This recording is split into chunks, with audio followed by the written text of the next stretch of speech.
الجيش سيواصل مهاجمة قوات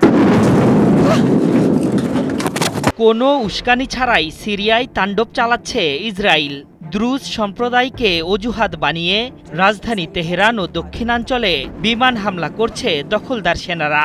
এ নিয়ে মধ্যপ্রাচ্যে নিন্দার ঝড় উঠলেও বিশ্বাসঘাতক ইসরায়েলের সাথেই গোপনে সম্পর্ক স্বাভাবিকের নতুন ছক কষছেন আহমেদ আল শারা। আল মায়াদিন জানিয়েছে, ১৯৭৪ সালের অস্ত্রবিরতি চুক্তির আগে ইসরায়েলের দখল করা গোলান মালভূমির অন্তত ১/৩ ভূখণ্ড ফেরত চেয়েছে সিরিয়া। পাশাপাশি ইসরায়েলকে সুবিধা দিতে নতুন পানি চুক্তির প্রস্তাব দিয়েছে সিরিয়ার অন্তর্বর্তী সরকার বলেও জানিয়েছে সংবাদ মাধ্যমটি।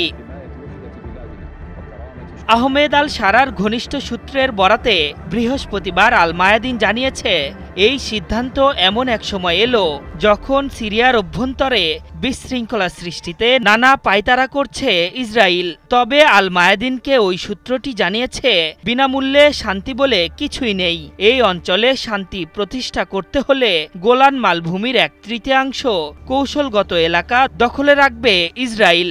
1/3 ভূখণ্ড সিরিয়াকে ফেরত দিতে হবে এবং অবশিষ্ট 1/3 সিরিয়া 25 বছরের জন্য ইসরায়েলকে ইজারা দেওয়ার প্রস্তাবনার কথা জানিয়েছে।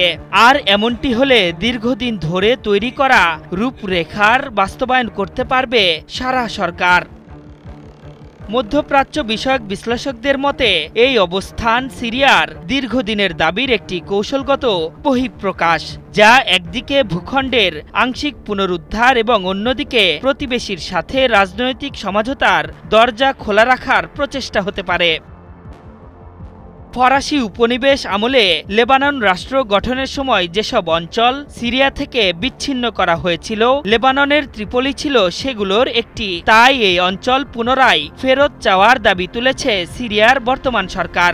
সেই সাথে একটি আঞ্চলিক পানি সরবরাহ চুক্তিরও প্রস্তাব দিয়েছে তারা, যেখানে তুরস্ক, সিরিয়া ও ইসরায়েল অংশ নেবে।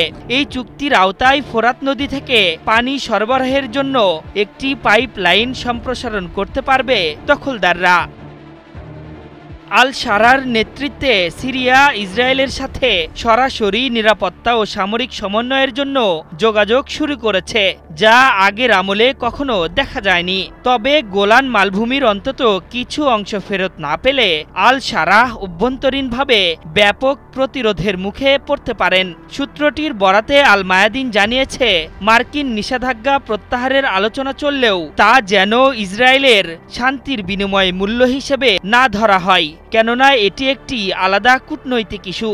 সমগ্র এই প্রস্তাবনা সিরিয়ার নতুন কৌশল, আঞ্চলিক পানিনীতি এবং ইসরায়েলের সঙ্গে গোপন যোগাযোগের একটি জটিল ও কৌশলগত চিত্র উপস্থাপন করছে। আশরাফুল ইসলাম, ৭১।